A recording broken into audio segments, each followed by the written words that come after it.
Xətayiyəm, alatlıyam, sözü kəkərdən datlıyam, Murtəza Əli zatlıyam, Qazilər deyin, şah mənəm.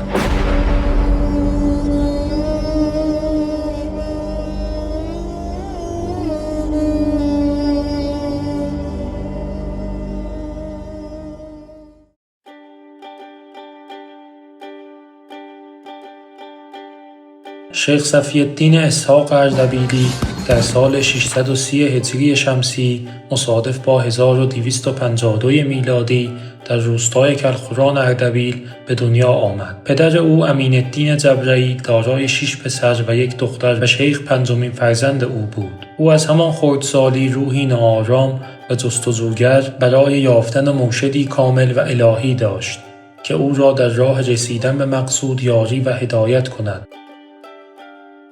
او در اردبیل بیشتر اوقات خود را در خانقاه شیخ فرج اردبیلی از مریدان ابوالقاسم جنید بغدادی و یا در مزار محی الدین اردبیلی از مریدان شیخ شهاب الدین سهروردی به سر می برد. در زمان او علاقه‌مندان به طی طریقت صوفیگری به کوه سبلان در نزدیک اردبیل می رفتند و مشهور بود که در دامنه‌های آن کوه مردان خدا به عبادت و ریاضت روزگار می گذرانند.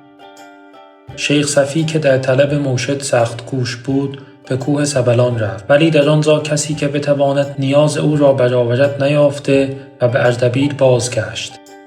شیخ صفی‌الدین 4 سال در اردبیل ماند تا اینکه مطلع شد در گیلان مرشدی به اسم شیخ زاهد گیلانی وجود دارد که بسیاری در مکتب او توبه یافته و صوفی شدند. شیخ صفی با شنیدن نام و آوازه شیخ زاهد و دانستن محل اقامت او چنان به شوق آمد که در زمستان سرد و سوزناک کوهستان‌های بین اردبیل و گیلان پیاده رهسپار آن دیار گردید.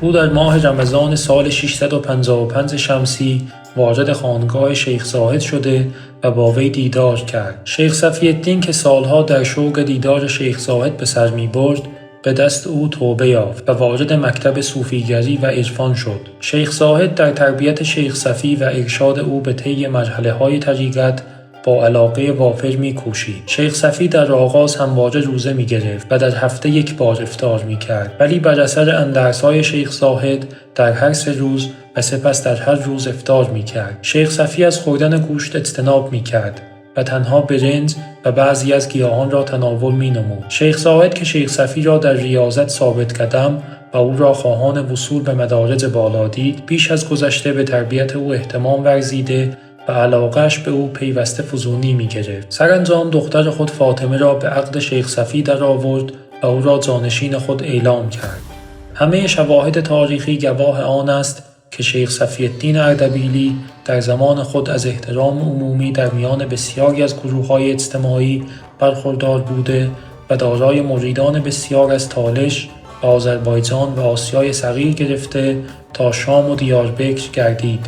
او نه تنها بسیاری از روستاییان و پیشوران زیادی را مرید خود ساخت، بلکه احترام و ارادت خانان مغول و امیران محلی را نیز به خود جلب کرد. شیخ صفی در سحرگاه روز دوشنبه 12 محرم سال 735 قمری به هنگام 85 سالگی در اردبیل درگذشت. از شیخ صفی‌الدین دیوان اشعاری به جا مانده است که نشان می‌دهد وی شعرهایی به زبان آذری یا زبان پهلوی که از زیرشاخه‌های زبان فارسی است می سروده است. بعد از او صدرالدین موسی پسر شیخ صفی‌الدین جانشین او شد. شیخ صدرالدین برای افزایش مریدان صفوی خلیفه‌هایی به آناتولی و شام فرستاده و در مزار پدرش در اردبیل خانقاه بزرگی ساخت. کثرت هدیه‌ها و نذرهایی که به این خانقاه می آمد حد و حساب نداشت.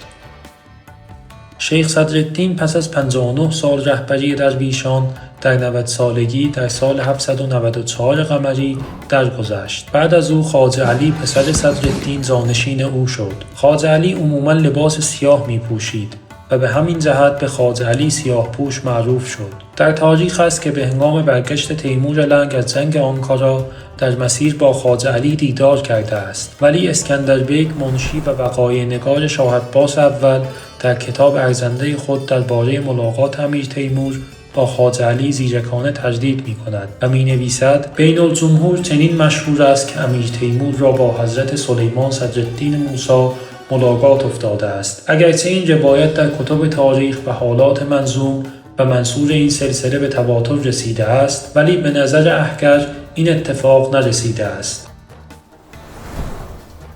خواجه علی در پایان عمر پسرش ابراهیم را به جانشینی خود انتخاب کرده و رهسپار زیارت مکه شد. پسرش ابراهیم نیز او را در این مسیر همراهی کرده و آنان پس از انجام مراسم حج به بیت المقدس رفتند. ولی خواجه علی در 18 رجب 830 قمری در بیت المقدس درگذشت و او را در همانجا دفن کردند. شیخ ابراهیم پس از او رهبری طریقت را به عهده گرفته و به ارشاد صوفیان پرداخت. او رویه نیاکان خود در اعزام خلیفه به نقاط مختلف و افزایش تعداد مریدان را در پیش گرفت. او به علت کثرت تعداد صوفیانی که برای دیدار او و زیارت خانقاه شیخ صفی به اردبیل می آمدند و نفوذی که میان بزرگان و عامه مردم داشت، عملاً فرماندار اردبیل شده بود. بعد از درگذشت شیخ ابراهیم، فرزندش شیخ جنید رهبری طریقت را به عهده گرفت.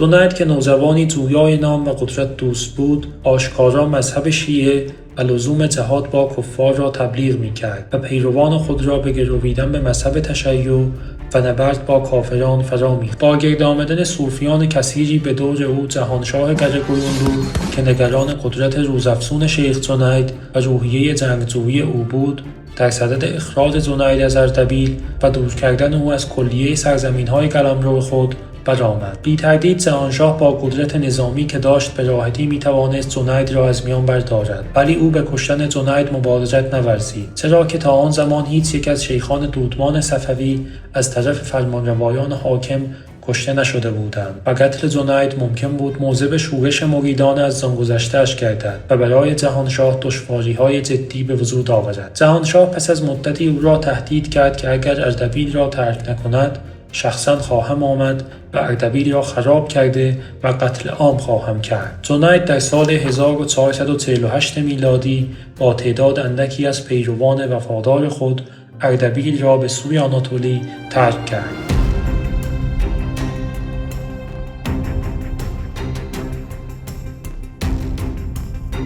او خلیفه‌ای نزد سلطان مراد دوم عثمانی فرستاده و ضمن ارسال یک سجاده، یک جلد کلام الله و یک تسبیح از او خواست محلی را برای عبادت او مقرر دارد. سلطان مراد هدیه‌های جنید را پذیرفته و 200 دوکات طلا به او و 1000 آکچه به نماینده او انعام داد، ولی از پذیرفتن درخواست او سر باز زد. جنید چون متوجه عدم حمایت سلطان مراد گردید، به گرمان در جنوب آناتولی رفت. او صوفیان را که تا آن زمان به ذکر و سماع می‌پرداختند، با سخنان خود به جنگیدن و کشته شدن در راه آرمان‌هایش تشویق و آماده می‌کرد. صوفیان نیز تحت تأثیر جاذبه شخصیت و نظریه‌های شیخ جنید برای جانبازی در راه مرشد خود که او را تجسم خداوند در وجود انسان و خدای زنده می‌دانستند، اعلام آمادگی می‌کردند. جنید که برای رسیدن به مقاصد خود عنوان شیخ را نامناسب می‌دانست، به سلطان جنید معروف شد. سلطان جنید در گرمان که در خطر دستگیری قرار گرفت و ناگزیر از آنجا به شام رفته و خانقاهی برپا کرده و به تبلیغ آیین خویش پرداخت. ولی در آنجا نیز به دلیل افکار مبارزه طلبانه‌اش مورد تعقیب حاکم حلب قرار گرفت، ولی او این بار نیز از خطر رسته و از ساحل مدیترانه به سمت ساحل دریای سیاه در شمال حرکت کرد. جنید که فردی بی آرام و جاه طلب بود، از عدم موفقیت‌های گذشته مایوس نشده و با پشتکار به تبلیغ عقیده‌های مذهبی سیاسی خود و گرد آوردن مریدان پرداخته و در سامسون اقامت گزید. جنید در کنار دریای سیاه و در جوار خاندان یونانی حاکم بر طرابزون به این نکته اندیشید که برخلاف گذشته که در اندیشه جنگ با حاکمان مسلمان عثمانی و شام بود و توفیقی به دست نیاورد، این بار جاه طلبی سیاسی خود را با سنت اسلامی تطبیق دهد و به عنوان جهاد با کفار با حاکمان یونانی طرابزون به مبارزه برخیزد و در این حال بخت خود را برای به دست آوردن قدرت سیاسی آزمایش کند. اعلام جهاد با کفار که خطری را متوجه حاکمان مسلمان منطقه نمی‌کرد، باعث شد آنان نیز با او مخالفت اطاعت نکرده و جنید موفق شد مریدان زیادی را که به دور او جمع شده بودند مسلح کند. جنید در سال 1456 میلادی به طرابزون حمله کرد. خالوا یواننس فرمانروای یونانی طرابزون از خشکی و دریا به مقابله برخاست. جنید که سرداری شجاع بود به نیروی زمینی امپراتور طرابزون حمله کرد و الکساندر فرمانده سپاه و پسرش را کشت و سپاهش را متواری ساخت. او پس از نخستین پیروزی که به دست آورد قلعه طرابزون را محاصره کرد، ولی با وجود حمله‌های مکرر به قلعه به علت استحکام باروی آن موفق به گشودن آن نشد. جنید شهر طرابزون و روستاهای اطراف آن را غارت کرد. در آن هنگام سلطان محمد فاتح که 3 سال قبل دولت بیزانس را در قسطنطنیه سرنگون کرده بود، به خضربیک حاکم آماسیه دستور داد به طرابزون حمله کند.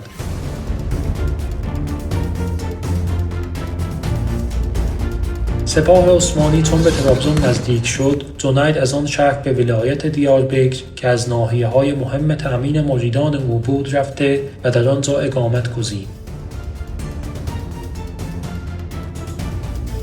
اوزون حسن فرمانروای آن ولایت مقدم او را گرامی شمرده و او را به پایتخت دعوت کرد. اوزون حسن که امیری با فراست و جاه طلب و با دشمنی نیرومند چون جهانشاه قره‌قیونلو روبرو بود، از جنید به گرمی استقبال کرد. او با توجه به موقعیت اجتماعی دودمان صفوی، کثرت مریدان و ایمان عمیق آنان به مرشد خود که از هیچ گونه فداکاری در راه او دریغ نداشتند، وجود جنید را به عنوان یک متحد طبیعی در برابر جهانشاه قره‌قیونلو غنیمت شمرد.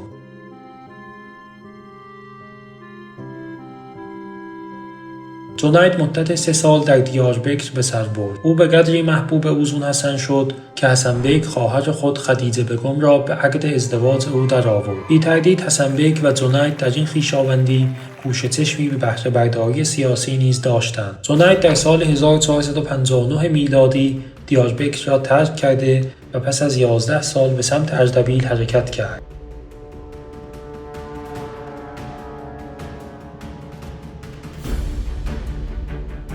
جهانشاه این بار مسلمان‌تر از گذشته با او به مخالفت برخاست. جنید چون از تصمیم جهانشاه برای از میان برداشتن خود آگاه شد، ناگزیر برای داشتن استقلال عمل و به دست آوردن قدرت سیاسی نیازمند داشتن قلمرو خاصی بود که بر آن حکومت کند. در گذشته بر طرابزون حمله کرده، ولی به علت استواری قلعه و به ویژه نزدیک شدن سپاهیان عثمانی از ادامه محاصره آن چشم پوشیده بود. او توانایی رویارویی با سلطان عثمانی و جهانشاه قره‌قیونلو را نداشت. حسن بیگ آق‌قیونلو نیز پشتیبان و خویشاوند او بود. تنها محلی که فرمانروای آن ضعیفتر از سایرین و در عین حال نزدیکتر به اردبیل پایگاه اصلی قدرت خانوادگی او بود، شیروان بود.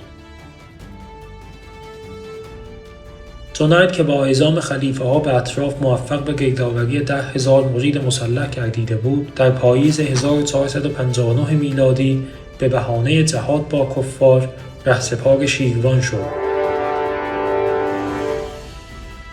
خلیل شیروانشاه با نیروی کمکی که جهانشاه قره‌قیونلو اعزام داشته بود، در تبرسران با او به نبرد پرداخت.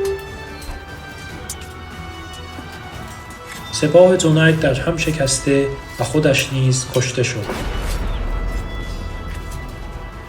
این واقعه بر مریدان طریقت صفوی بسیار تأثیر گذاشته و آنها برای گرفتن انتقام قسم‌ها خورده و نه تنها از اطراف صفویان پراکنده نشدند، بلکه چارچشمی منتظر فرمان قیام دیگر از سوی فرزند جنید شیخ شجاع الدین حیدر شدند.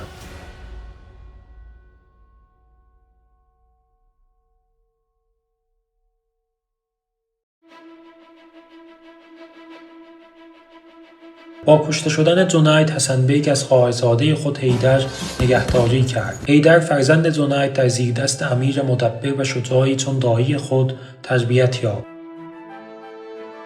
حسن بیگ در 1467 میلادی در جنگی بر جهانشاه قره‌قیونلو پیروز گشت و او را به قتل رسانده و تبریز را پایتخت خود کرده و حیدر را که در آن زمان حدود 9 سال داشت، زیر حمایت مستقیم خود به اردبیل اعزام کرد.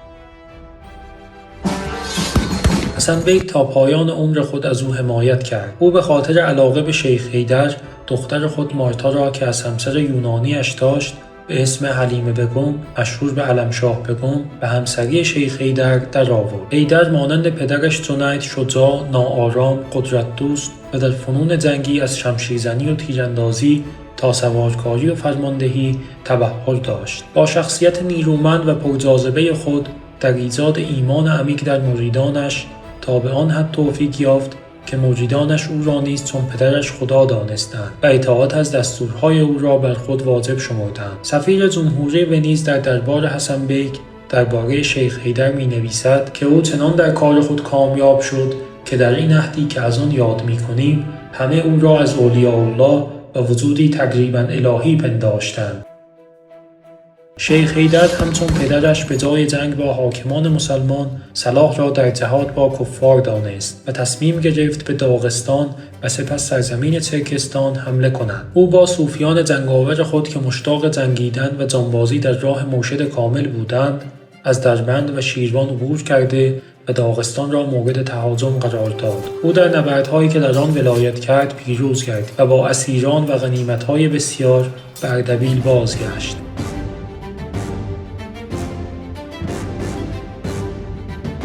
پیروزی حیدر و صوفیانش موجب تقویت روحیه و اراده او و مریدانش برای جنگیدن گردید. یعقوب بیگ از کثرت مریدان شیخ حیدر در اردبیل که نزدیک تبریز پایتخت او بود و از شوق صوفیان به جنگیدن و دلاوری‌هایی که ابراز داشتند نگران قدرت خود گردید. او در سال 1477 میلادی پس از بازگشت حیدر به اردبیل از او خواست به تبریز بیاید. حیدر نیز که نمیخواست مخالفت یعقوب بیگ را علیه خود برانگیزاند برای جلب اطمینان او خطر احتمالی را استقبال کرده و به تبریز رفت. او در چگونگی رفتن به تبریز نیز درایت نشان داده و به جای آنکه با حشمت و شوکتی که در توانش بود و با عده کثیری از مریدانش رهسپار تبریز شود، با جامه ژنده درویشی با اندکی از مریدانش عازم تبریز شد. او در انتخاب محل اقامت در تبریز نیز زیرکی به کار برد. او به جای آنکه مستقیما به دربار پادشاه که پسردایی و برادر همسرش بود برود، در تکیه شاه حسین اقامت گزید. شیخ حیدر برای آنکه مریدان از آن گذشته را برای نبرد در میدانهای جنگ آماده کند، تدبیری شایان توجه به کار برد. او کلاه مخصوص برای مریدانش درست کرد و به آنان دستور داد که به جای طاقیه ترکمانی که عموم مردان بر سر می‌گذاشتند، آن کلاه قزلباشی که از 12 تکه به یاد 12 امام بود را بر سر بگذارند. به همین دلیل نیز کلاه قزلباشی به تاج حیدری معروف شد. شیخ حیدر بعد از این دیدار به سوی شیروان حرکت کرد.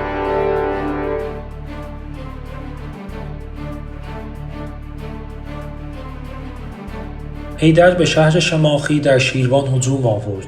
در این نبرد فرخ یسار شکست خورد و به قلعه گلستان پناه برد و ایلچی به نزد یعقوب بیگ فرستاد و تقاضای کمک نمود. شیخ حیدر شهر شماخی را غارت کرد و مردم بسیاری را کشت. او که با زاهدان و مدرسان سنی دشمنی داشت، بیش از همه آنها را به قتل می‌رساند. یعقوب بیگ برای کمک به شیروانشاه نیرویی به فرماندهی سلیمان بیگ فرستاد.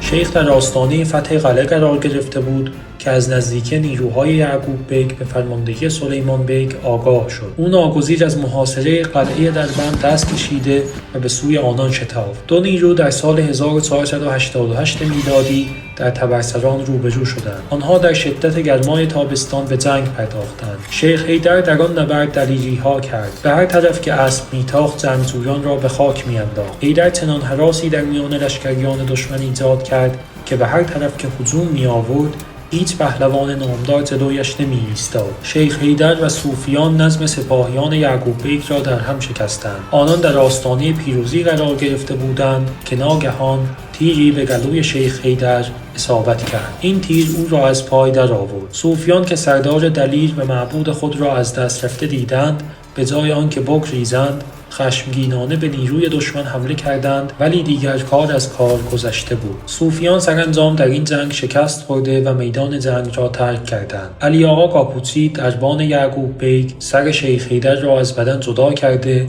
و سر بریده شیخ حیدر را پس از گذراندن در خیابان‌های تبریز از دروازه‌های شهر آویزان کرد. در تاریخ است که یکی از مریدانش سر او را ربوده و زمانی که شاه اسماعیل در تبریز به تخت نشست به او تحویل داد. قزلباشان جسد حیدر را در طبرسران دفن کردند. در تاریخ است که 22 سال بعد هنگامی که اسماعیل شیروان را فتح کرد، به دستور او جسد شیخ حیدر را به آرامگاه خانوادگی صوفیان در اردبیل انتقال دادند. یعقوب بیگ پس از کشته شدن شیخ حیدر، خواهرش حلیمه بگم، همسر شیخ حیدر و 3 فرزندش علی، ابراهیم و اسماعیل را به شیراز فرستاد. شیخ حیدر رهبری مدبر و سرداری دلاور بود. اگر تیری در گلوی او نمی نشست و او از میدان نبرد سالم بیرون می آمد و شیروان را تصرف می کرد، شاید در تاریخ او به جای پسرش شاه اسماعیل بنیانگذار دودمان صفوی معرفی می شد. به دستور یعقوب بیگ، منصور بیگ حاکم شیراز همسر و فرزندان حیدر را در قلعه استخر فارس زندانی کرد. در سال 1490 میلادی با به تخت نشستن رستمشاه آبگویونلو، او تصمیم گرفت برای مقابله با دشمنانش از خاندان صفوی استفاده کرده و بنابراین آنها را از زندان شیراز آزاد و پسر ارشد حیدر، علی را به عنوان والی اردبیل انتخاب کرد. سلطان علی در جنگی نیز از طرف رستمشاه با حاکم شیروان شرکت کرده و پیروز شد، ولی رستمشاه چون از خطر قدرتگیری صوفیان صفوی آگاهی داشت، با حیله آنها را به تبریز دعوت کرد.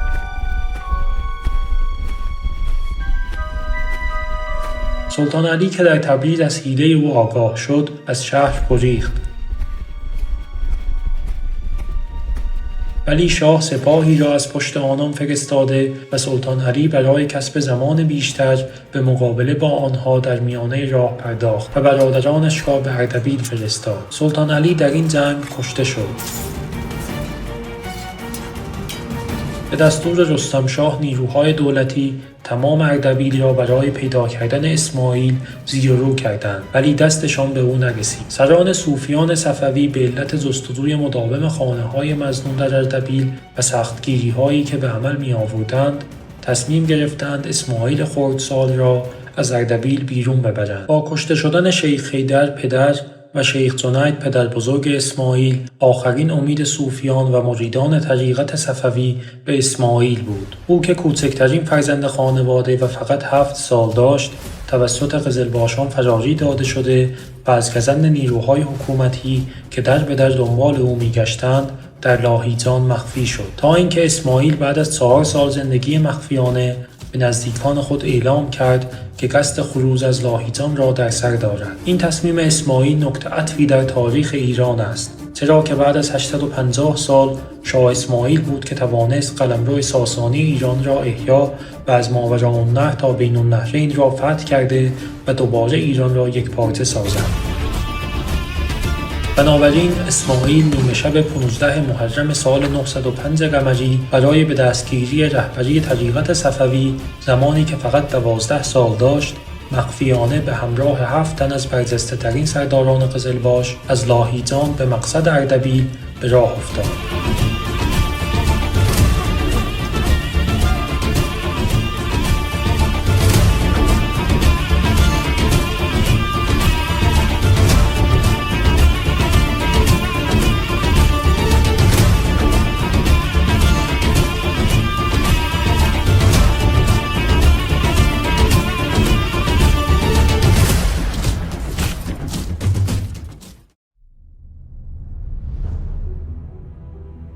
اسماعیل در اردبیل مستقر شده و بسیاری از مریدان صفوی از اطراف و اکناف به دیدار او می آمدند. برای آنها دیدن مراد و مرشد خود بعد از چندین سال و آن تلخکامی ها بسیار شیرین آمده و همانجا با او بیعت کرده و به جمع نیروهایش می پیوستند. اسماعیل نیز با جمع آوری این نیروها و سران و اعضای قزلباشان برای انجام اولین جنگ خود به سمت شیروان حرکت کرد. 3 مخالف اصلی اسماعیل، فرخ یسار در شیروان، الوند بیگ در تبریز و مراد بیگ در فارس مستقر بودند، ولی برای اسماعیل هیچ کدام به اندازه شیروان مهم نبود، چرا که هم به زادگاه اجدادش اردبیل نزدیک بوده و هم جایی بود که خون پدرش در آنجا ریخته شده بود.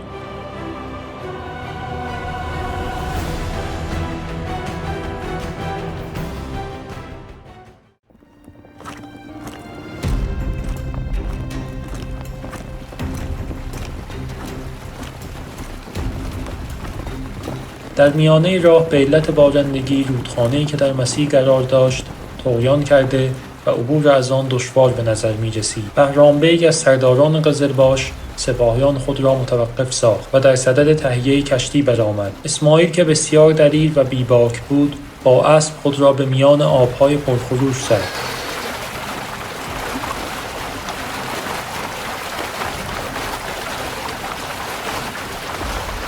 سپاهیان با مشاهده حرکت اسماعیل به دنبال او با اسبان خود به رودخانه افتادند.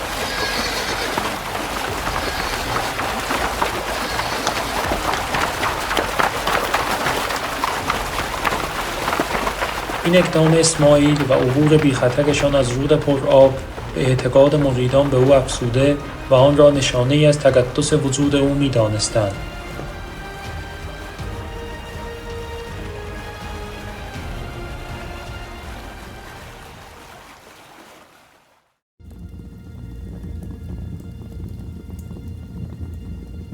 دو نیرو در پاییز سال 1500 میلادی در منطقه‌ای به اسم شماخی با یکدیگر به نبرد پرداختند. تعداد سپاهیان اسماعیل 7000 نفر و فرخ یسار شیروانشاه 20000 سوار و 6000 پیاده بود.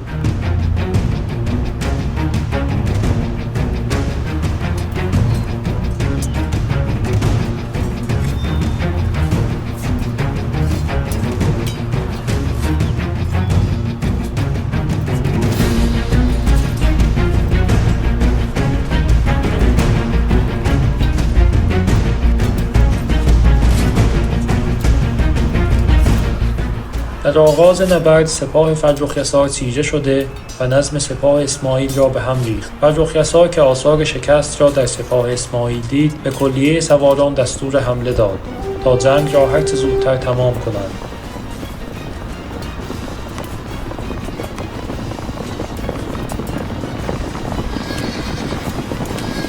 حمله سوار نظام باعث شد که پیاده‌های او در میان اسب‌ها نتوانند به صوفیان اسماعیل تیراندازی کنند. فرخ یسار با اشتباه خود عملاً پیاده نظام را از شرکت فعالانه در جنگ باز داشت و بسیاری از آنها زیر پای اسب‌ها جان خود را از دست دادند.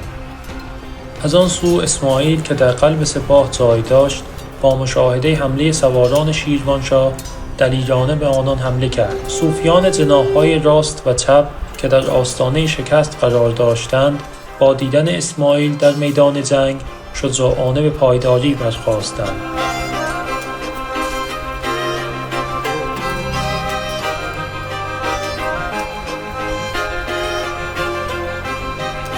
اسماعیل که در آن نبرد 13 سال داشت با دلاوری‌های خود و مریدانش سپاه کثیر فرخ یسار را شکست داده و متواری ساخت.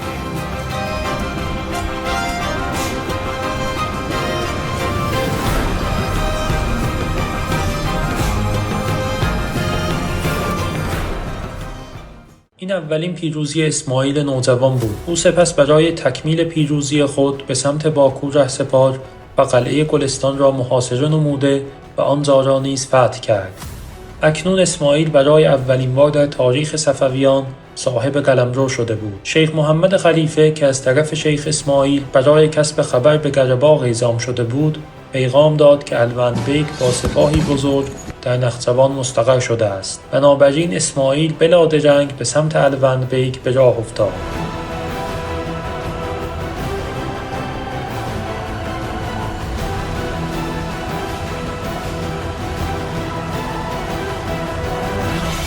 در نبرد شرور که در بهار سال 1502 میلادی روی داد، الوند بیگ با 30,000 سوار و اسماعیل با 7,000 سوار که اکثر ایشان از شدت تهیدستی بدون لباس نظامی بودند با یکدیگر به جنگ پرداختند. اسماعیل و صوفیان در نبرد شرور دلاوری‌ها کردند.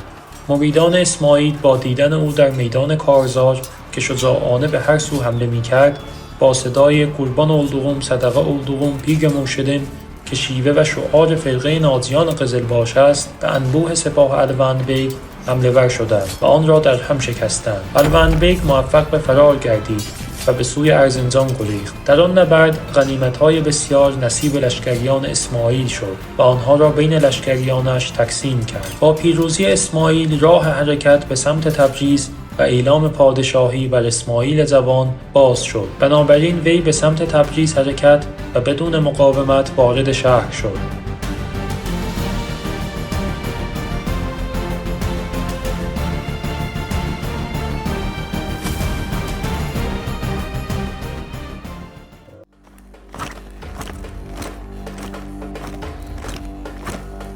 شاه اسماعیل با همراهی قزلباشان در تبریز وارد مسجد جامع شد.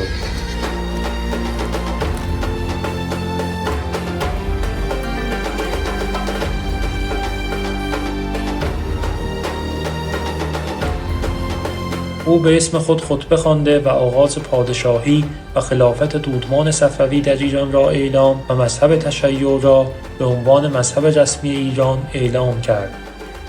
او دستور داد در مسجد به اسم امامان شیعه خطبه خوانده و ابوبکر و عمر و عثمان را لعن کنند.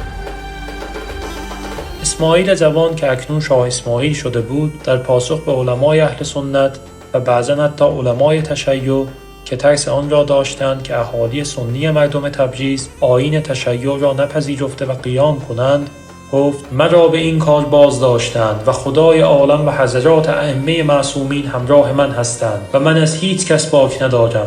به توفیق الله تعالی اگر رعیت حرفی بزنند شمشیر میکشم و یک کس را زنده میگذارم.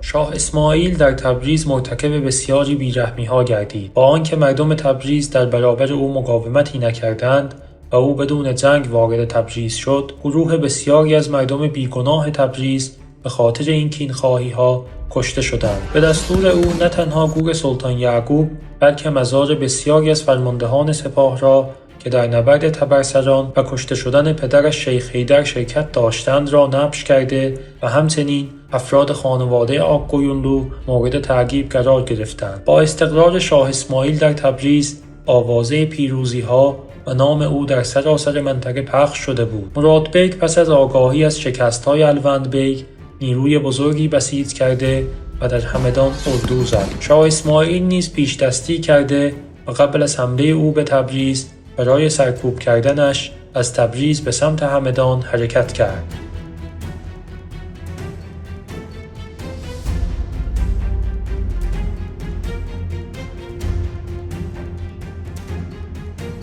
دو نیرو روز دوشنبه 24 ذی‌حجه سال 908 هجری قمری در نزدیکی همدان به جنگ پرداختند. در نبرد سختی که روی داد، شاه اسماعیل و صوفیان قزلباش با دلاوری‌هایی که ابراز داشتند سپاه مراد بیگ را در هم شکستند. او به شیراز گریخته و سپس به بغداد فرار کرد. بنابراین حکومت آق‌قیونلوها برای همیشه از تاریخ حذف شد.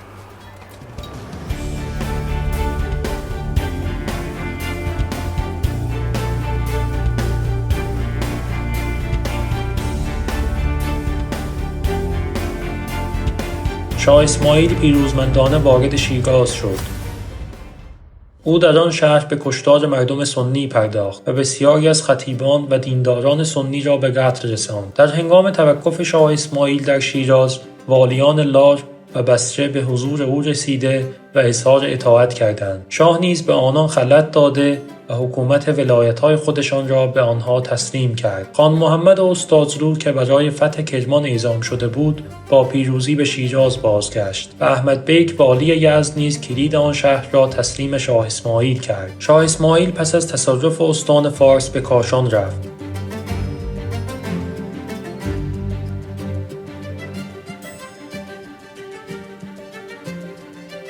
مردم کاشان که عموما شیعه بودند، بازارها را آذین بستند و از او و قزلباشان به گرمی استقبال کردند. دیگر عملاً فرمانروای قدرتمندی که بتواند جلودار شاه اسماعیل باشد وجود نداشت.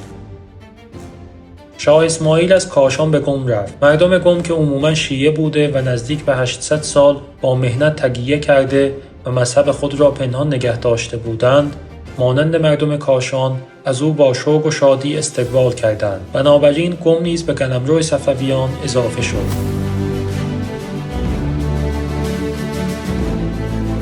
شاه اسماعیل در سال 1504 میلادی عازم شمال کشور شد. در مسیر بومهن قلعه‌ای به اسم گلخندان بود که عده‌ای از مخالفان شاه اسماعیل در آن جمع شده و مقاومت می‌کردند. شاه اسماعیل قلعه گلخندان را محاصره کرده تصمیم به فتح آن گرفت. شاه جوان یک پیکی نزد سران قلعه فرستاد و از آنها خواست که تسلیم شوند، ولی آنها پیک شاه اسماعیل را به قتل رسانده و همچنان مقاومت کردند. با حمله‌های متوالی قزلباشان قلعه گلخندان بعد از 29 روز در روز عید فطر سقوط کرد.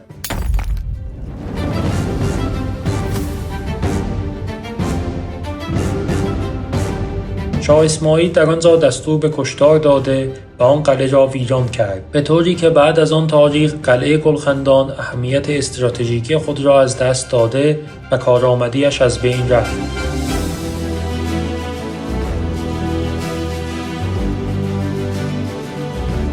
شاه اسماعیل سپس به سمت گله فیروزکوه رفته و آن را محاصره کرد. چون فرماندار گله از تسلیم آن خودداری نمود، بنابراین نبرد آغاز شد. قزلباشان با حمله‌های سنگین خود کوشیدند با وجود تیرباران نگهبانان گله از دیوار آن بالا روند که بسیار کار سختی بود. شاید بهتر است اشاره کنیم که قزلباشان کشته شدن در راه مرشد کامل را با شوق پذیرا بودند و در عالم صوفیگری آن را حیات ابدی می‌دانستند. پس از تصرف یکی از برج‌های قلعه توسط قزلباشان، فرماندار گله امان خواسته و در نتیجه گله فیروزکوه سقوط کرد. به دستور شاه اسماعیل گله فیروزکوه نیز مانند گله گلخندان با خاک یکسان شد.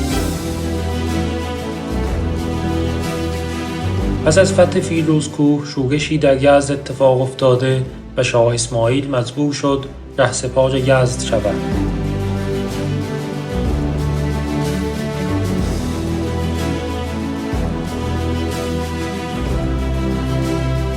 او شورش را با موفقیت سرکوب کرده و دوباره سکونت را برقرار کرد. سلطان حسین میرزای بایگورا، فرمانروای خراسان و ماوراءالنهر، سفیری به نام امیر کمال الدین حسین صدر را برای تهنیت پادشاهی نزد شاه اسماعیل فرستاد و نامه ای نیز ارسال داشت. چون در آن نامه شاه اسماعیل با لقب‌های تحسین‌آمیز یاد نشده و تعظیم خاقان مشرقین و المغربین به عبارت مناسب تحریر نیافته بود و به علاوه پیشکشها نیز شایسته نبود، شاه اسماعیل برآشفت و زمینه‌های درگیری با تیموریان در ذهنش پدیدار گشت.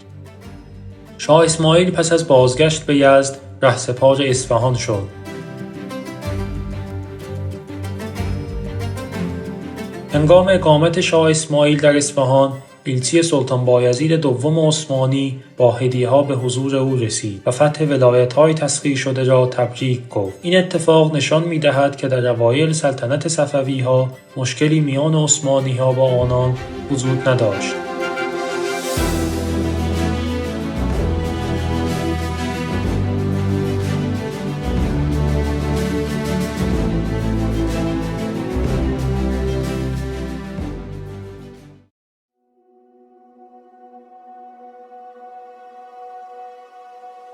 علاءالدوله که پادشاه خاندان ذوالقرن در آناتولی بوده و قلمروش مابین مصری‌ها و عثمانیان بود، به سلطان مراد آق‌قیونلو که از شاه اسماعیل شکست خورده و به بغداد فرار کرده پناه داده و اجازه داد تا پایگاهش را در آن خاک مستقر کند. علاءالدوله پس از آمدن مراد بیگ از او به گرمی پذیرایی کرد و دختر خود را به همسری او درآورد. شاه اسماعیل که با وجود خویشاوندی با خاندان آق‌قیونلو نسبت به افراد آن خاندان و از جمله مراد بیگ که پسر یعقوب بیگ کشنده شیخ حیدر بود کینه می‌ورزید و از اتحاد آن دو نگران قدرت نوبنیاد خود شد و برای آنکه از حمله احتمالی آنان جلوگیری کند در صدد حمله به علاءالدوله برآمد. شاه اسماعیل در تابستان سال 1507 میلادی به سوی البستان حرکت کرد.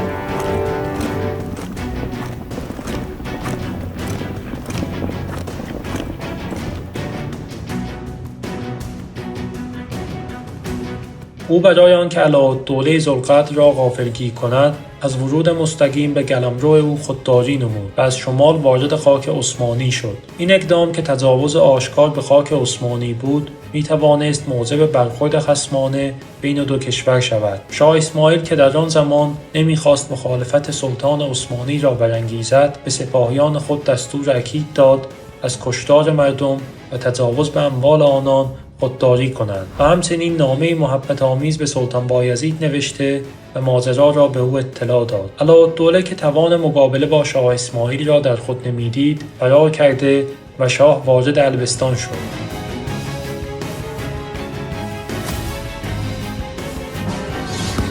او پس از ویران کردن و غارت آن ناحیه به دیاربکر رفت. امیربک موسلو والی دیاربکر با کلیه افراد خانواده و ایل خود به حضور شاه اسماعیل رسید و پیشکش‌های گرانبها از جمله یک قطعه لعل بزرگ و درخشان به او تقدیم کرد. شاه نیز او را مورد التفات قرار داده و منصب مهرداری را به او سپرد. شاه اسماعیل خان محمد استادرو را به عنوان والی دیاربکر انتخاب و به تبریز برگشت.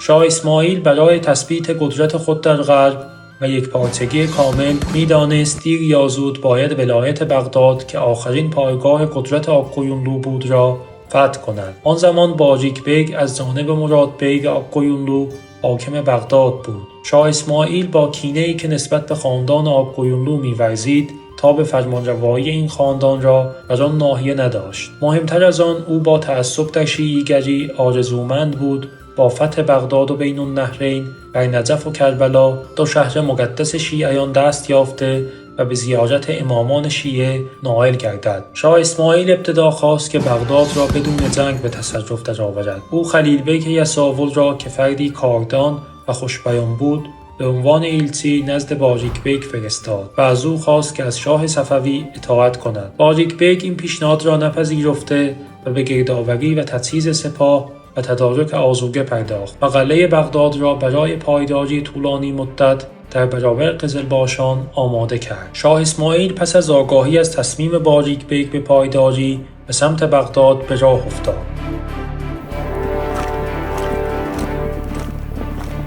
چون بغداد از کانونهای شیعیان بوده و تعدادی از فرماندهان باجیک بیگ و به ویژه تعداد زیادی از سپاهیان شیعه بودند، او نگران شورش آنان و به مخاطره افتادن جانش گردید و بنابراین بدون جنگ با گروهی از نزدیکان خود شبانه از بغداد به حلب گریخته و به گانسوغوری مملوک مصر پناه برد. شاه اسماعیل در سال 1508 میلادی بدون جنگ وارد بغداد شده و آنجا را فتح کرد.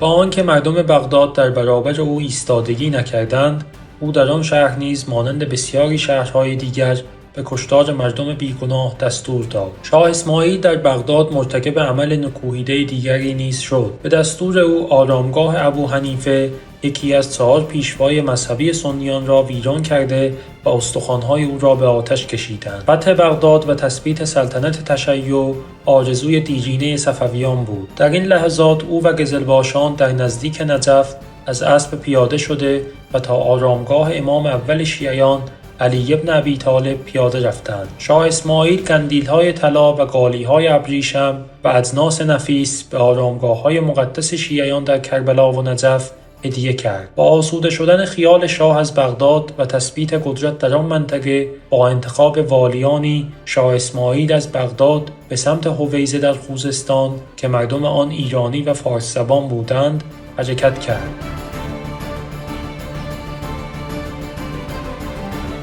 در خوزستان که مشعشعیان حاکم بودند، آنان نیز مانند صفویان شیعه بوده و سید محمد مشعشعی بنیانگذار آن دودمان دعوای مهدویت کرده و علی علیه السلام را خدا خوانده بود. آنان معتقد بودند که روح خداوند در علی علیه السلام حلول کرده و از آن حضرت به آنان انتقال یافته است. در هویزه با سلطان فیاض حاکم شهر درگیر شده و چون هر دو طرف با ایمان قلبی می جنگیدند، جنگ سختی در گرفت.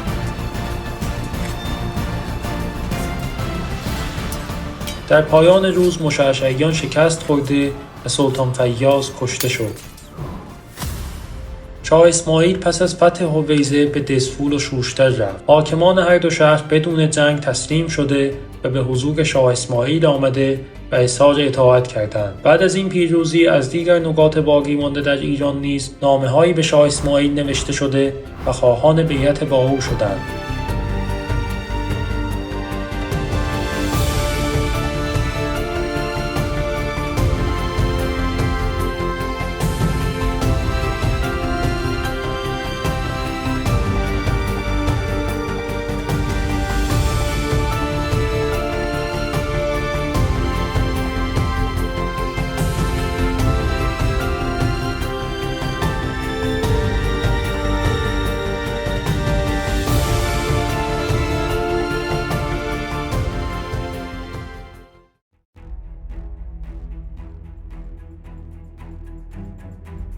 در این فضای حاکمیت تشیع به وجود آمده، حاکمی در ازبکستان روی کار آمد به اسم شیبک خان که مانند نیای بزرگش چنگیز خان، قدرت دوست و خواهان جهانگشایی بود. او نیز با پیروزی‌های پی در پی و قدرت سهمگینی که به دست آورده بود، در صدد تصرف ایران برآمد. عامل مهم دیگری که او را به تصرف ایران تحریک می‌کرد، تندروی‌های مذهبی شاه اسماعیل در کشتار سنیان بود. شیبک خان که سنی و مانند شاه اسماعیل در مذهب متعصب و در عین حال بیرحم و خونریز بود، وظیفه دینی خود می‌دانست که با شاه اسماعیل به نبرد بپردازد و مذهب شیعه را که از نظر او و دیگر سنیان بدعت و خرافه بود از میان بردارد. از سوی دیگر شاه اسماعیل که در سال 1509 میلادی کلیه ایالت‌ها و ولایت‌های ایران و حتی دیاربکر و بغداد و شیروان را تصرف کرده بود، تصمیم به تصرف خراسان گرفت. ایالت خراسان عموماً جزء خاک ایران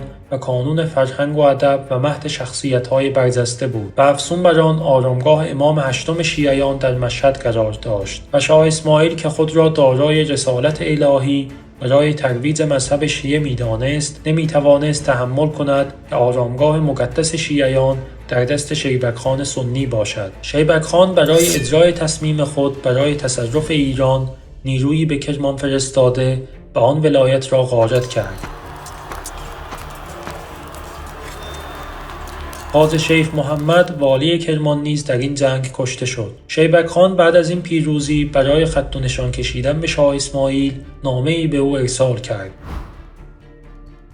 ما را طمع به ملک خراب عراق نیست، گر مکه و مدینه نگیرم حساب نیست. این بیت شدت جاه طلبی و میل به کشورگشایی خان ازبک را نشان میداد. شاه اسماعیل نیز در پاسخ خود این بیت را ذکر کرد: هر کس به جان غلام علی بوتراب نیست، صد مکه و مدینه بگیرد حساب نیست.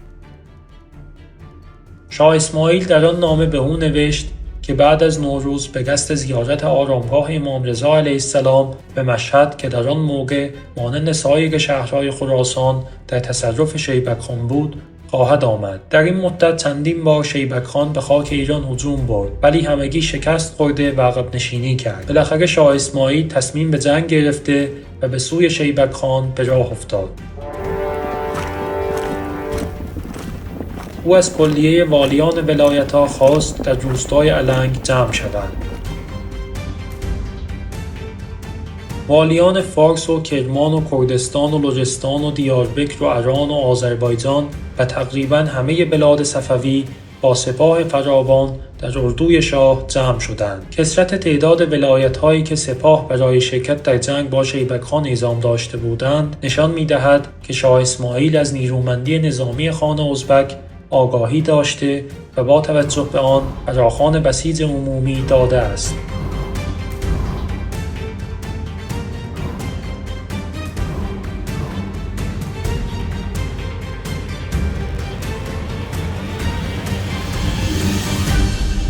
شیبک خان که تازه از جنگ با مردم هزاره بازگشته و بسیاری از سپاهیان خود را از دست داده بود، حاضر به جنگ با شاه اسماعیل نشده و فرار را برقرار ترجیح داد. بنابراین نیروهای قزلباش بدون جنگ و درگیری وارد مشهد شدند.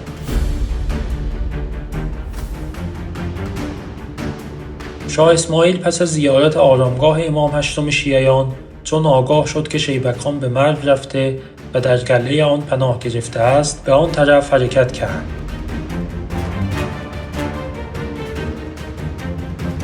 شاه اسماعیل در مسیر بارها با نیروهای ازبک رو در رو شده و آنها را به راحتی شکست داد تا اینکه بالاخره قلعه مرو را به محاصره درآورد. شاه اسماعیل با توجه به خودداری شیبک خان از جنگ و با توجه به استحکام باروها و برج‌های گله، چون گشودن گله را دشوار دید و از طرفی مایل بود به هر نحو که هست با نیروهای شیبک خان به جنگ بپردازد، به نیرنگ جنگی متوسل شده و از محاصره قلعه دست کشید. او به سوی محمودآباد در سفرسنگی مرو حرکت کرد. او نامه‌ای برای شیبک خان ارسال داشت و در آن نوشت: تو با ما وعده ملاقات در عراق و آذربایجان کرده به آن وفا ننمودی و ما به وعده خود وفا کرده به خراسان آمدیم. ما هذا در آنجا هم به مقابله با ما در نیامدی. علی ای حال بعضی قضایا در آذربایجان روی داده که بازگشت ما لازم شده است. بنابراین کوچ کرده و می رویم. از بخت بلند شاه اسماعیل و از نادانی شیبک خان این نیرنگ شاه مؤثر افتاد. شیبک خان که غرور شخصی و پیروزی‌های گذشته‌اش او را از دوراندیشی باز داشته بود، ترک محاصره کرده و عقب نشینی شاه اسماعیل را نشانه ضعف و ترس او دانست و در صدد برآمد که به تعقیب نیروهای شاه اسماعیل بپردازد. سرداران ازبک هرچند حیله بودن این نامه را گوشزد می‌کردند، ولی شیبک خان گوش نداده و از گله خارج و به تعقیب قزلباشان پرداخت.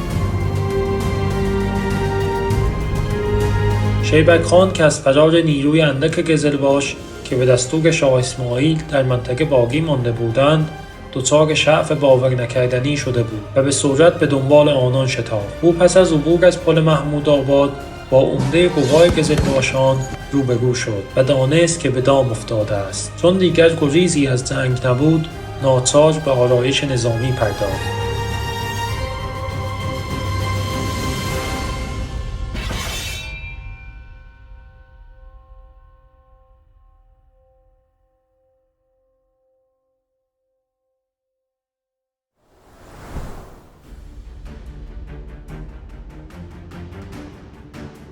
در سال 1510 میلادی نبرد مرو در محمودآباد سحرگاه میان ازبکان و قزلباشان به وقوع پیوست. شیبک خان جناح‌های راست و چپ را به گنبربیک و جانوفا میرزا سپرده و خود در قلب لشکر جای گرفت.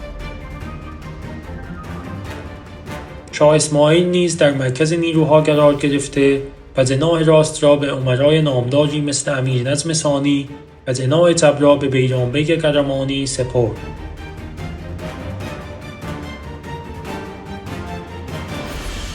با دمیده شدن شیپور جنگ، دو نیرو با فریادهای تکبیر به سوی یکدیگر هجوم بردند.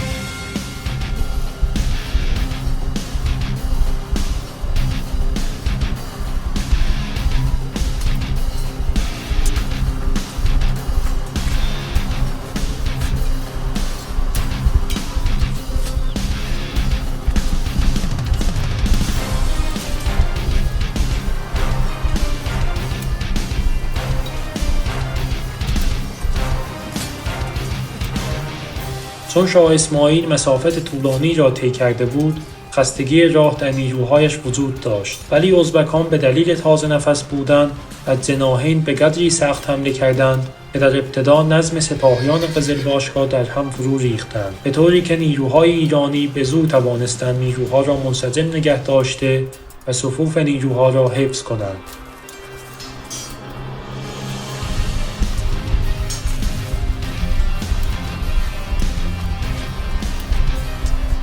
قزلباشان با دیدن مرشد کاملشان که چگونه در جنگ یکتنه جنگیده و به سمت دشمن هجوم می‌برد، روحیه یافته و جانانه جنگیدند. بلا شک حضور شاه اسماعیل در عرصه جنگ و روح خدایی که مریدانش برای او قائل بودند، از نکات کلیدی در جلوگیری از شکست صفویان در این جنگ بود.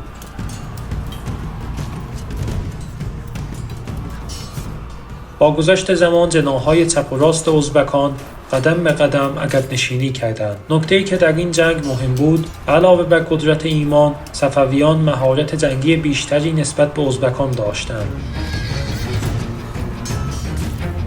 با وخامت اوضاع و ازدیاد تلفات، جناحین ازبک فرار کرده و قنبربیک و جان وفا میرزا دستگیر و به دستور شاه اسماعیل کشته شدند.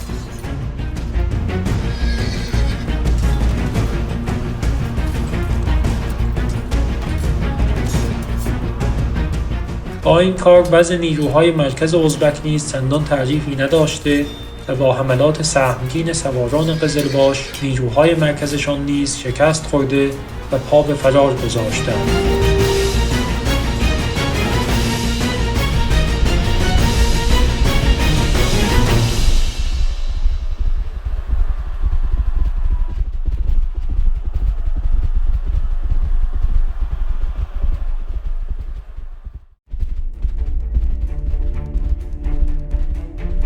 شیبک خان با تعدادی از همراهانش از میدان جنگ فرار کرد، ولی در محلی که هر سه طرف آن بنبست بود گرفتار شده و سلطان تکلو با افراد خود آن را محاصره کرد.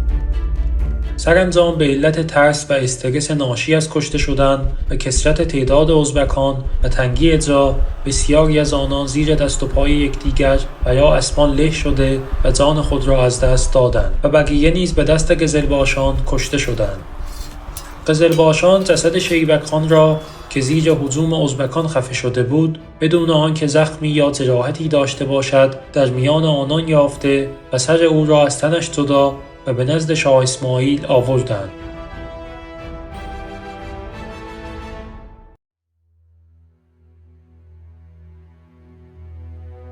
شاید بتوان گفت یکی از اشتباهات تاریخی شاه اسماعیل این بود که در این هنگام دستور داد سر شیبک خان را پوست کنده و برای سلطان بایزید عثمانی بفرستند. پیروزی بر شیبک خان که از قدرتمندترین فرمانروایان همزمان شاه اسماعیل بود، بر قدرت دولت نوبنیاد صفوی و دامنه متصرفات شاه اسماعیل افزود. این پیروزی قلمرو ایران را به حدود زمان ساسانیان نزدیک کرد.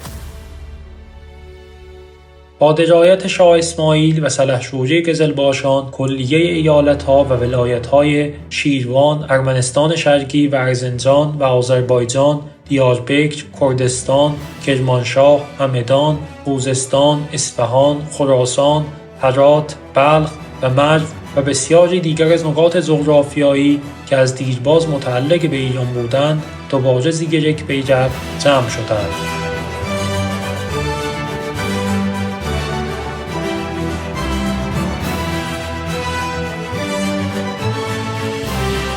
شاه اسماعیل در بهار سال 1511 میلادی پس از آنکه نوروز را جشن گرفت، برای تصرف بخارا و سمرقند هرات را ترک کرد.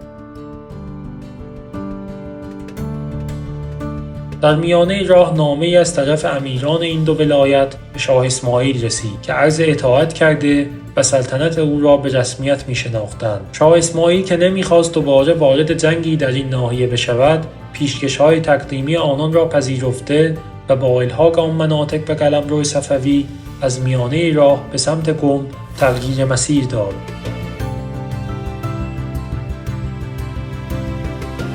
شاه اسماعیل در قم بود که هدیه‌هایی از جانب کانسوقوری و سلطان بایزید عثمانی به دست او رسید که تسلط او به خراسان و مرو را تبریک می‌گفتند. درست زمانی که شاه اسماعیل خیالش از سمت شرق راحت شده بود، قیامی از طرف عبیدخان در آن ناحیه رخ داده و جنگی میان محمد بابر والی دولت صفویه و عبیدخان در گرفت که در نتیجهش محمد بابر شکست خورده و کنترل سمرقند و بخارا به دست عبیدخان افتاد.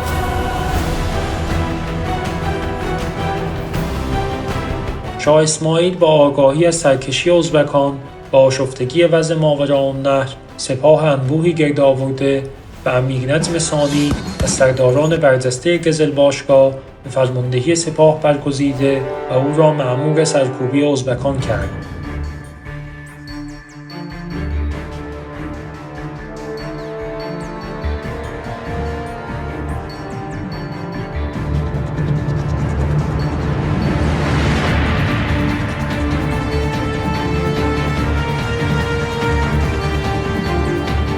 او گله را به محاصره در آورد ولی چون امیران قزلباش که از فرماندهی یک ایرانی بر آنان و رفتار آمرانه امیرنظم ناراضی بودند، در هنگام حمله به قلعه کوشش لازم را به عمل نیاوردند. از سوی دیگر نگهبانان قلعه و ساکنان آن که می‌دانستند در صورت تسلیم شدن قتل عام خواهند شد، سرسختانه پایداری کردند. از طرفی زمستان فرا رسیده و قزلباشان به شدت دچار کمبود آذوقه شدند. در یک چنین وضعیتی بعد از تقلای بسیار برای فتح قلعه، قزلباشان ازبکان در سال 1512 میلادی در منطقه‌ای به اسم قزدوان روبروی یکدیگر صف آراستند.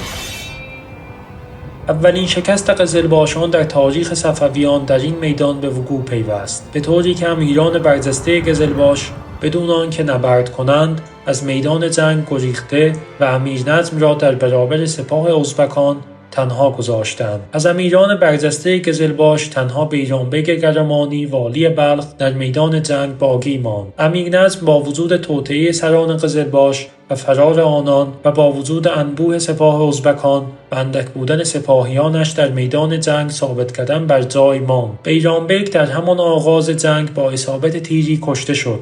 قزلباشان شکست خورده و بسیاری از آنان کشته شدند. امیرنظم ثانی نیز دستگیر شده و به فرمان عبیدخان کشته شد. پیروزی ازبکان در قزدوان اولین شکست قزلباشان از هنگام خروج شاه اسماعیل از لاهیجان بود. بی تردید اگر شاه اسماعیل چون گذشته فرماندهی قزلباشان را به عهده داشت، هیچ یک از سران قزلباش میدان جنگ را ترک نمی کردند و به احتمال زیاد همانند موارد مشابه گذشته پرچم پیروزی در جانب قزلباشان می‌وزید. ازبکان با پیروزی بر قزلباشان بر سراسر ماوراءالنهر استیلا یافتند و سپس به خراسان حمله کرده و تا مشهد پیشروی کردند.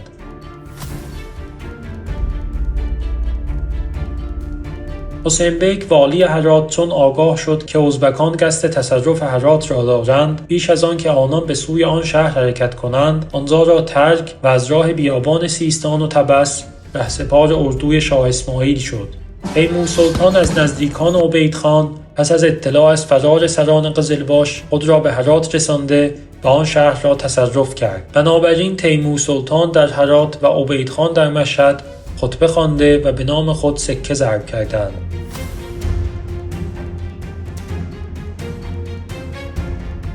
این وضعیت برای شاه اسماعیل که در مدت کوتاهی بخش عمده‌ای از متصرفات خود در شرق را از دست داده بود، غیر قابل تحمل و باور بود. بنابراین بلا درنگ دستور به جمع‌آوری و تجهیز سپاه برای نبرد با عبیدخان داد. شاه اسماعیل در سال 1513 میلادی با سپاهی انبوه به سوی خراسان حرکت کرد.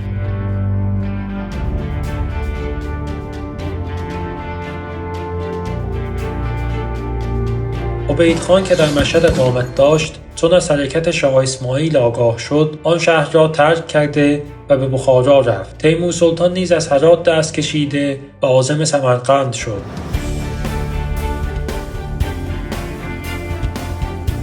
شاه اسماعیل بدون جنگ مشهد و هرات را بار دیگر به تصرف درآورد. شاه اسماعیل هیچ یک از سران قزلباش به میدان جنگ را بدون آنکه پیکار کنند ترک کرده و موجب شکست قزلباشان و کشته شدن امیرنظم ثانی و بیرانبگ گرمانی شده بودند را توبیخ نکرد. شاه اسماعیل به پیشرویش در ماوراءالنهر ادامه داده و بدون جنگ و درگیری آن منطقه را دوباره ضمیمه قلمرو خودش کرد.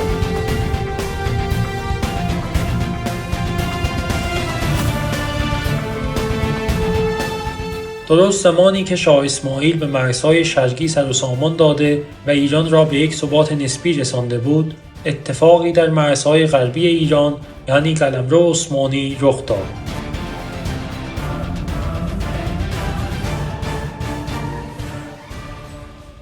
سلطان بایزید عثمانی از سلطنت کنار رفته و پسرش سلیم که شخصیتی مغرور و جاه طلب بود به قدرت رسید. او رویه مسالمت‌آمیز پدر در تحمل دشمنان را تأیید نمی‌کرد و مانند پدر بزرگ خود سلطان محمد فاتح جنگ طلب و متعصب مذهبی بود و می‌خواست با برپا کردن جنگ‌ها حدود متصرفات عثمانی را گسترش بیشتری بدهد و پرچم اسلام را در نقاط دوردست به اهتزاز درآورد. تندروی‌های مذهبی شاه اسماعیل، کشتار سنیان، لعن مقدسات مذهبی آنان، خراب کردن آرامگاه ابوحنیفه، خشم او را برانگیخته و در او احساس کینه‌توزانه‌ای برای انتقام‌جویی از شاه اسماعیل به وجود آورده بود. از طرفی شاه اسماعیل مانند نیاکان خود پیوسته کسانی را به نام خلیفه به آناتولی اعزام می‌داشت تا در تبلیغ طریقت صفوی و افزایش تعداد مریدان خاندان صفوی و کوچاندن آنان به ایران فعالیت کنند. کما اینکه در این راه نیز موفق شده و گروه‌های زیادی از ترکان عثمانی را مرید و هواخواه شاه اسماعیل کرده و بدین ترتیب بر میزان نفوذ و دخالت صفویان در امور داخلی عثمانی افزودند. قدرت روزافزون دولت نوبنیاد صفوی که بخش بزرگی از ماوراءالنهر و سراسر ایران و عراق امروزی و دیاربکر و بخشی از خاک ترکیه امروزی تا حدود ارزنجان را در تصرف داشت، اولین نقطه درگیری برای سلطان سلیم شد. او به خوبی دریافت که بدون دفع خطر صفویان عملاً راهی برای کشورگشایی و استقرار پایه‌های مستحکم برای دولت عثمانی وجود نخواهد داشت.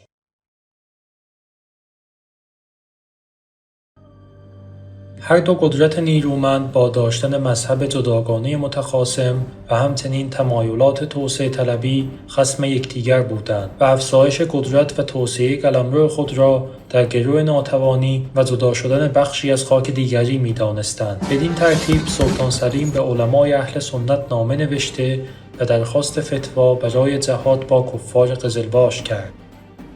آنان نیز بلا درنگ این فتوا را صادر کردند.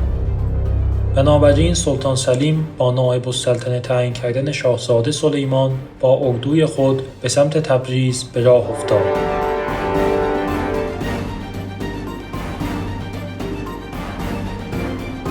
او در میانه مسیر نامه‌ای به شاه اسماعیل صفوی نوشت: از جانب سلطان غزاة المجاهدین سلطان سلیم شاه ابن سلطان بایزید ابن سلطان محمد به سوی تو که فرمانده عجم سپهسالار اعظم سردار معظم ضحاک روزگار امیر اسماعیل نامداری چو بیش تهی ماند از نجر شیر شغالنده رایت به بانگ دلیر از طریق تعدی امارت بلاد شرقی را متصدی گشتی ظلم و بیداد را بر روی مسلمانان باز کرده زندگی و الحاد را به یکدیگر ازدواج و امتزاج دادی و اشاعت فتنه و فساد را شعار و دسار خود ساخته علمهای ستمکاری برافراشتی. ائمه دین و علماء رضوان الله علیهم اجمعین کفر و ارتداد تو را با اتباع و اشیاعت که موجبش قتل است متفق الکلام و الاقلام فتوا دادند. انشاءالله تعالی عرصه آن مملکت که از روی تقلب به دست تصرفت افتاده است عنقریب توسط اردوی پرنصرت ما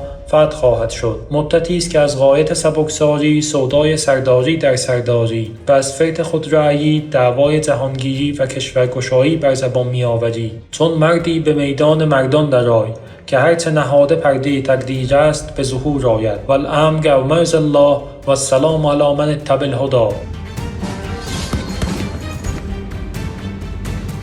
آشکار بود که با این نامه سلطان سلیم سودای جنگ با صفوی‌ها را در سر داشت و می‌کوشید هرچه بیشتر شاه اسماعیل را تحریک و به میدان جنگ بکشاند. برای رعایت جانب احتیاط سلطان سلیم که حدود 140,000 نفر نیرو در اختیار داشت یک نیروی 40,000 نفری را در آناتولی به جا گذاشت تا امنیت کشور در صورت بروز هر گونه حادثه داخلی یا حمله خارجی را تأمین کنند. سپس خودش از راه سیواس وارد آذربایجان قلمرو حکومت صفوی شد. تا بدین لحظه پاسخ نامه سلطان سلیم از شاه اسماعیل دریافت نشده بود. شاه اسماعیل برای در مضیق گذاشتن نیروی عثمانی به خان محمد استاجلو دستور داده بود که مسیر حرکت عثمانی ها را خراب کرده و هر گونه آذوقه و باغ و بوستانی که آنها می توانند از آن بهره برده و یا غارت نمایند از بین ببرد.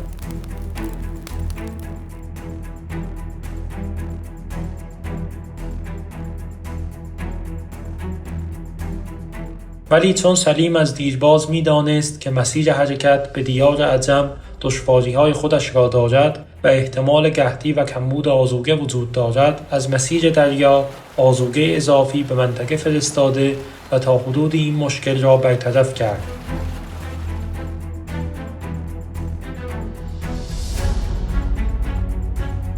سلطان سلیم که به پیشروی خود در خاک ایران ادامه میداد، نامه دومی به شاه اسماعیل نوشت: اسماعیل بهادر، من چند ماه پیش شما را از برنامه‌هایم مطلع کردم تا بتوانید خودتان را آماده نبرد کنید. تا نگویید غافلگیر شدم، نتوانستم آماده شوم. با وجود آماده سازی ها و حرکات پرسر و صدای من برای مدت طولانی هنوز هیچ حرکتی نکرده ای. تو آنقدر خوب پنهان شده ای که بود و نبودت اصلا مهم نیست. با این حال کسانی که آرمان شمشیر را دنبال می کنند، کسانی که به شجاعت علاقه دارند، نباید از زخمهای تیر و نیزه بترسند. برای کسانی که از مرگ می ترسند، شایسته نیست که شمشیر به دست بگیرند و سوار اسب شوند. اگر قصد شما از پنهان شدن به دلیل تعداد زیاد سربازان من است، بدان که برای کاهش ترس شما من 40,000 نفر از سربازانم را بین قیصریه و سیواس جا گذاشتم. مطمئناً لطفی بزرگتر از این نمیتوان در حق دشمن کرد. بنابراین اگر ذره‌ای مردانگی در وجودت هست،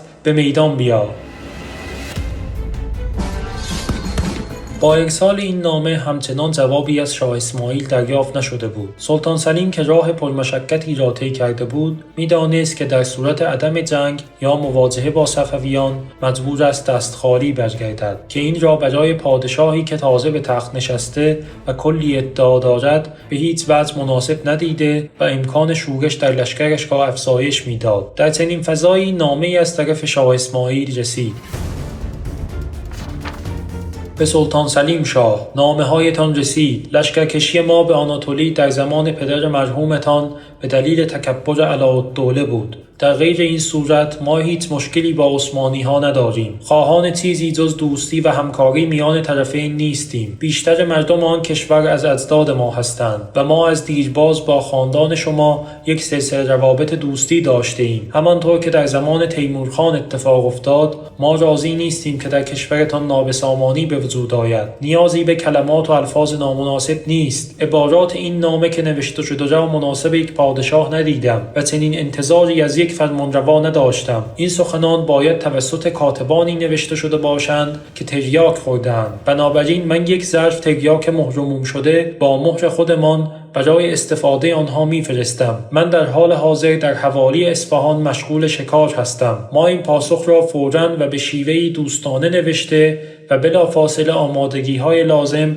علیه شما را آغاز کردیم. اگر می‌خواهید بجنگید، من از آن ابایی ندارم. من در اسرع وقت علیه شما لشکرکشی خواهم کرد. ما از هیچ کس نمی‌ترسیم. بسیاری این آرزوی شما را تجربه کردند. با آل علی هر که در افتاد بر افتاد. اگر مسئله با جنگ حل شود، به تعویق انداختن آن درست نیست، اما باید عواقب آن را نیز در نظر گرفت. و سلام. سلطان سلیم از اشاره شاه اسماعیل به تیمورلنگ برآشفت، ولی این را هم فهمید که شاه تصمیم جدی برای نبرد ندارد. بنابراین برای تحریک او نامه سومی نوشته و به همراه یک تاج چارگرد و یک دست لباس زنانه به شاه اسماعیل ارسال کرد. اسماعیل بهادر، در پاسخ به نامه من نامه‌ای فرستادی. با لحنی جسورانه گفتی عجله کن تا از انتظار رهایی یابم. با این حال ماه هاست که در سرزمین‌هایت قدم میزنم. خاک یک کشور مانند ناموس حاکم اوست. حقیقت این است که هیچ عملی که نشان دهنده شجاعت یا دلاوری باشد از شما ندیدم. الحق که جز فریب و دسیسه چیزی نمیدانی. اگر همچنان میترسی به مصرف تریاکی که فرستادی ادامه بده. شاید به این ترتیب قوت قلب پیدا کرده و شجاعت رویارویی با مرا پیدا کنی. اگر به فرارت ادامه دهی، مردانگی برای تو حرام است. به جای کلاه خود چادر به سر کن. به جای زره لباسی که برایت فرستادم به تن کن و از ادعای شیخی و پادشاهی دست بردار. علیرغم مسافت طولانی و پرمشقت، همچنان اثری از شاه اسماعیل و قزلباشان نبود. به این خاطر اعتراضهایی در میان سربازان عثمانی رخ داده و خواهان بازگشت شدند. نامه‌هایی به چادر سلطان سلیم که نگهبانی آن با ینیچریان، نیروی مخصوص دولت عثمانی بود، انداختند و از او خواستند که دستور بازگشت دهد. ولی سلیم که پادشاهی سرسخت بود در میان نیروها فریاد برآورد: ما قصد داریم قزلباشان را که مخالف شریعت احمدی هستند به راه راست هدایت کنیم. ما به هیچ وجه از راه خود باز نخواهیم گشت. با کسانی که از اولوالامر اطاعت کنند تا به مقصد خواهیم رفت. ترسوها کسانی هستند که به فکر اهل و عیالند و رنج راه را بهانه کردند. بدانید بازگشت از این مقصد بازگشت از دین مبین است. اگر بهانهشان این است که از دشمن خبری نیست، باید بدانند که دشمن جلوتر است. اگر مرد و شجاع و جوانمردید همراه من بیایید و الا خودم به تنهایی خواهم رفت.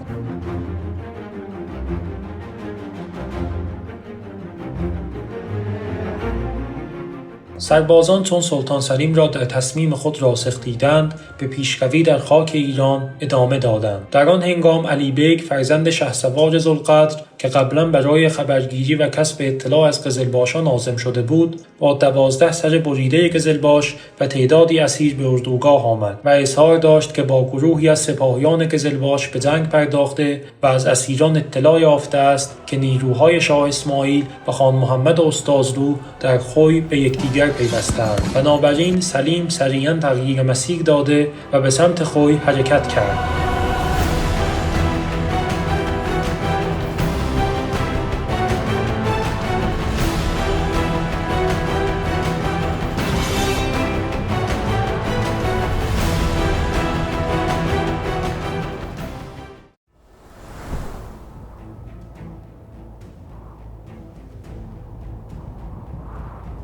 بامداد روز چهارشنبه 10 شهریور سال 893 خورشیدی مصادف با 1514 میلادی، سلطان سلیم سپاهیانش را برای شروع جنگ در دشت چالدران آرایش جنگی داد. سلیم نیروهایش را به 3 جناح تقسیم و توپخانه را پشت سر آنها قرار داده و خودش بر بالای تپه مشرف و میدان مستقر شده بود تا جنگ را از بالا فرماندهی کند. او نیروهای ینیچری و سواران را در مرکز قرار داده و هرسکزاده احمد پاشا نخست وزیر را به فرماندهی آنان گمارده بود. خادم سینان پاشا والی آناتولی را به فرماندهی جناح راست و حسن پاشا والی روملی را به فرماندهی جناح چپ برگزیده بود. در سوی دیگر نیروهای قزلباشی حضور داشتند که تا بدین لحظه 14 جنگ را با موفقیت پشت سر گذارده و به بیباکی شهرت یافته بودند. قزلباشان چنان وابسته به شاه اسماعیل بودند که او را نه یک انسان معمولی بلکه مرشد کامل، پیر طریقت و جلوه‌ای از امامان شیعه می‌دیدند و کشته شدن در راه او را غایت فیض الهی می‌دانستند. در جناح راست دورمیشخان شاملو، حسین بیگ والی پیشین خراسان،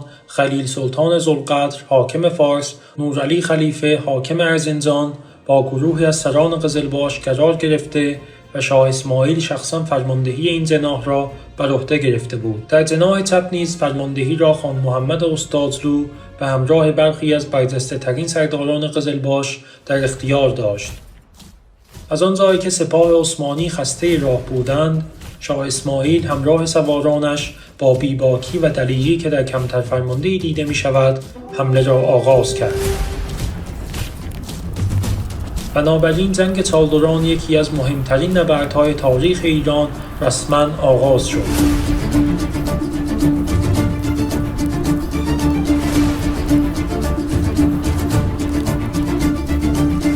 شاه اسماعیل در نظر داشت با حمله از طرفین نیروهای عثمانی را شکافته و به مرکز آنها از 2 طرف هجوم آورده و آنها را معدوم کند.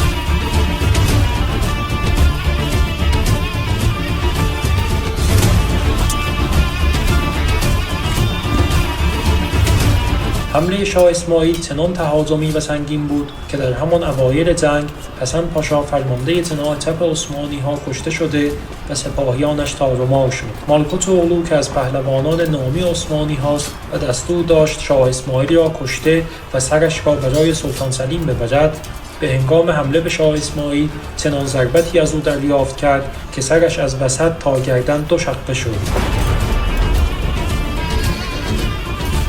علیرغم این موفقیت چشمگیر شاه اسماعیل در جناح راست، جناح چپ وضعیت خوبی نداشت. سینان پاشا با یک تاکتیک جنگی دستور عقب نشینی داده و نیروهای خود را به طرفین پراکنده کرد. خان استادلو که این را عقب نشینی و فرار دشمن پنداشته بود، به پیشروی خود ادامه داد. تا اینکه نیروهای احتیاط عثمانی عقب نشینی کرده و سربازان قزلباش با توپ‌های عثمانی رو در رو شدند.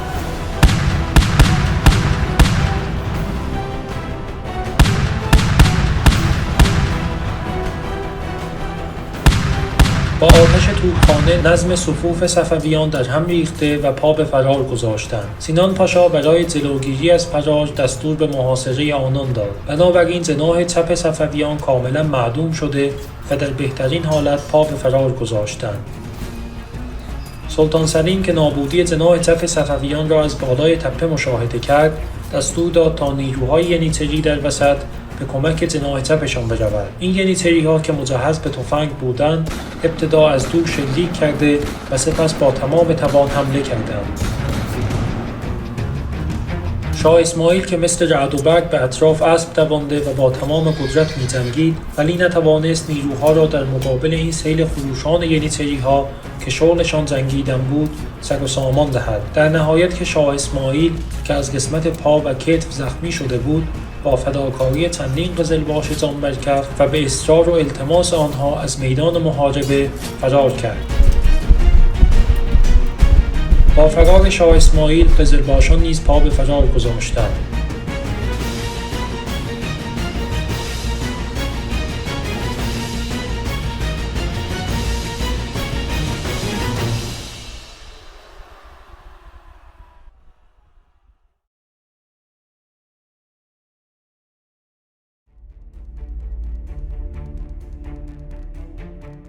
با پایان جنگ شاه اسماعیل از چالدران به سوی تبریز رهسپار شده ولی وارد آن شهر نشد.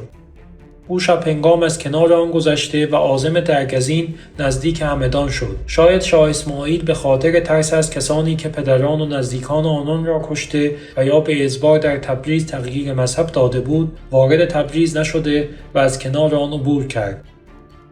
سلطان سلیم نیز با این پیروزی به سوی تبریز حرکت کرده و ظفرمندانه وارد شهر شد. با ورود سلطان عثمانی به تبریز، اهالی که دل در گروه اهل سنت داشتند این حادثه را به فال نیک گرفته و خدا را شکر می‌کردند. سلطان سلیم در مسجد کبود که به دستور شاه اسماعیل بسته شده بود را باز کرده و در آنجا مستقر شد. مردم بسیاری جمع شده و این لحظات تاریخی را از نزدیک می‌دیدند. سلطان سلیم بعد از اقامه نماز جمعه دستور داد برخلاف آیین صفویان که بجز حضرت علی سب خلفای راشدین می‌کردند، اسم حضرت ابوبکر، عمر و عثمان و علی را تکریم کنند. مردم سنی با مشاهده این لحظات حالات معنوی به ایشان دست داده و با صدای بلند تکبیر گفته و اشک می‌ریختند. شکست چالدران پوچی پندارهای شاه اسماعیل را به داشتن رسالت الهی برای مذهب تشیع، معصوم بودن از هر گونه خطر و اینکه شکست ناپذیر است را روشن ساخته و پرده‌ای را که اعتقاد کاذب افراطی مذهبی در برابر چشمانش کشیده و او را از دیدن واقعیت‌ها بدور کرده بود را برکنار کرد و آشکار ساخت که او نیز انسانی است مانند همه انسان‌های دیگر و به هیچ عنوان شکست ناپذیر نیست. سلطان سلیم برای گذراندن زمستان بعد از 6 روز ماندن در تبریز راهی قره‌باغ شد. او می‌خواست بعد از زمستان راهی اصفهان شده و دولت صفوی را از بیخ ریشه‌کن کند، ولی به دلیل سختی راه و مدت طولانی که در جنگ بودند و ترس از شورش ینیچری‌ها دستور بازگشت به پایتخت را صادر کرد. با شکست چالدران، ارزنجان، دیاربکر، سیواس و قسمت‌هایی از آناتولی برای همیشه از ایران جدا شدند.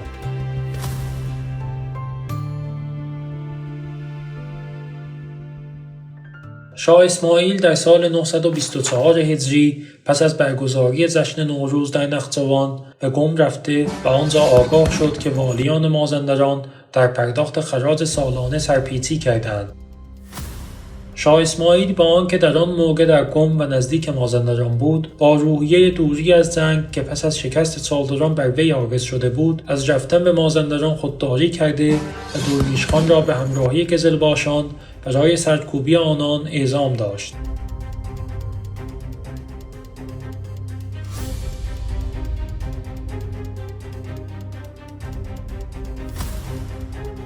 ازبکان و برخی مخالفان شاه اسماعیل که بعد از شکست چالدران موقعیت شاه را تضعیف شده می‌دیدند، در نواحی شرقی کشور شورش‌هایی به پا کردند. شاه اسماعیل با اعزام نیروهای قزلباش به آن مناطق شورش‌ها را سرکوب و دوباره کنترل اوضاع را در دست گرفت. در واقع شاه اسماعیل پس از شکست چالدران چنان زیست که گویی هر نوع کینه‌توزی و انتقام‌جویی و تمایلات کشورگشایی در او هرگز وجود نداشته است. او در 10 سال پایان عمر خود رسالت خود برای ترویج مذهب شیعه را تمام شده می‌دانست و در آن سالها هر گونه اندیشه برای انجام رسالت خود در تحمیل مذهب شیعه به سنیان که زمانی به آن باور داشت را به کناری گذاشته و از آن پس راه دیگری را در پیش گرفت. او 10 سال آخر حیات خود به طور عمده به میگساری و عشرت‌جویی و شکار پرداخت و کوشید در دنیایی زندگی کند که در آن مسئولیت کمتری احساس می‌کند و از خود نیز بیخبر شود. شاه اسماعیل پس از جنگ چالدران شخصیتی کمتر یگانه با شاه اسماعیل پیش از جنگ بود. آنچه از بیرحمی و کشورگشایی و دلاوری شاه اسماعیل گفته می‌شود مربوط به شاه اسماعیل پیش از جنگ چالدران است. پس از آن جنگ او پادشاهی نرمخو، دوستی طلب و بی‌علاقه به جنگ بود و از غرور و تعصب مذهبی که او را به بیرحمی‌ها کشانده بود اثری دیده نمی‌شد.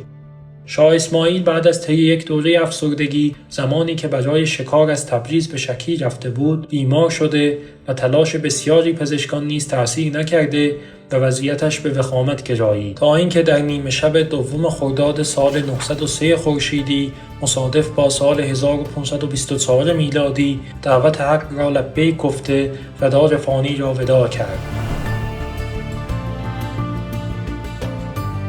اگرچه او در طی دوران پادشاهیش افکار تند و افراطی داشته و گاهن دست به کشتارهای بیرحمانه‌ای نیز زده بود، ولی نقش او در یکپارچگی ایران و احیای قلمرو ساسانی بعد از 850 سال و خارج کردن ایران از دوره‌های بی‌ثباتی و فترت و حکومت مغولان و ازبکان و تیموریان بلاشک نقطه عطفی در تاریخ ایران است. اگر شاه اسماعیل هویت جدیدی بر مبنای تشیع و ایرانی گرایی بنا نمی‌گذاشت، ای بسا هویت ترکان عثمانی که مبنای قومیتی و اهل سنت داشته و به سرعت جلو می آمدند ممکن بود ما را نیز در بر گرفته و ایران را در خود استحاله کند. شاه اسماعیل برخلاف ظاهر مذهبیش اعتقاد عظیمی به تاریخ ایران و سنت‌های آن نیز داشت، به طوری که اسم فرزندانش را طهماسب، القاسب، سام، رستم، بهرام، پریخان، مهین‌بانو، فرنگیز و زینب خانم گذاشت که به جز یک مورد همگی ایرانی بودند. شاه اسماعیل به هنگام وفات 23 سال سلطنت کرده و 36 سال داشت. خداوند رحمتش کرده و روحش شاد باد.